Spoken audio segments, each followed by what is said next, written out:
Ito po yung meriendang ating gagawin. So,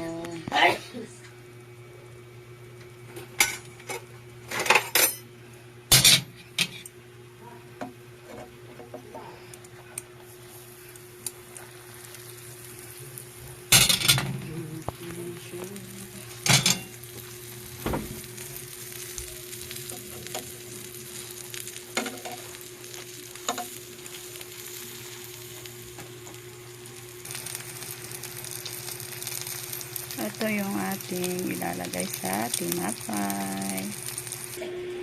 Ito na yung ating merienda. May palaman niyang egg tsaka ayot. So, hati kami. JR. Thank you mga ka-chubby. God bless. Have a nice day.